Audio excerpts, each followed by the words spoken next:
All right, so I've been dying to ask you, how you guys doing? No, really, how you guys doing? For me, let's just say that we're figuring it out. What are we talking about today? Today we're talking about virtual tours for real estate. Now, for obvious reasons, it's been a lot more difficult for us to actually show and see properties in person just for health reasons. And the standard for the longest time was photography. Now, in my opinion, photography, video, and virtual tours will start to become the standard. And so if you're a real estate agent thinking about incorporating virtual tours into your services, here's a few things to think about. So you have two options here. You can either go and hire somebody to do it for you, or you can go and purchase the equipment and do it yourself.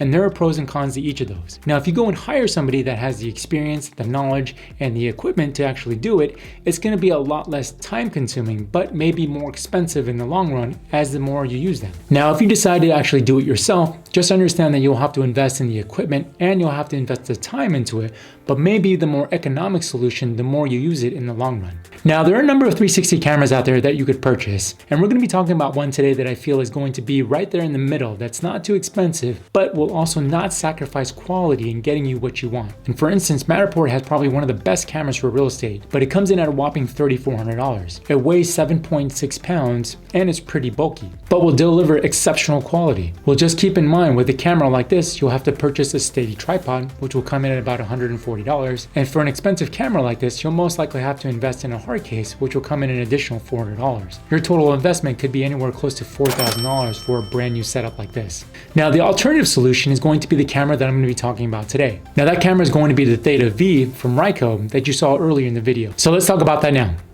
So when you get the Theta V in the mail, it's going to come in this sleek black box. Ricoh's been around for a little while now, and it's considered one of the top companies for 360 cameras on the market. The device itself is rather small, coming in at 121 grams. It's about 5 inches tall and less than 2 inches wide. It's got two large lenses on each side of the device that allows for 360 coverage. The circular button in the front is the shutter button. On the side of the device is where you'll find the additional controls like the power, wireless, and mode button. On the bottom of the device is a tripod mount, microphone, and USB port.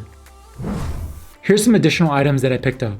This is a mini tripod from Monopod, which will serve as the base. It's well built, sturdy, and compact. It's got a ball head that allows for intuitive movement and a quarter thread on top. The next item that you'll need is a monopod. I recommend this one from Monopod. It has a quarter thread on each end so you can attach additional equipment. It extends to about 54 inches in length, and I've got to say, I just like the overall build and quality of it. The last item that you'll need is a coupling nut, which you can pick up at a hardware store for less than $2. You'll want to attach this at the bottom of the monopod, and then you'll want to screw in the 360 camera to the top of the monopod, and then you're all set.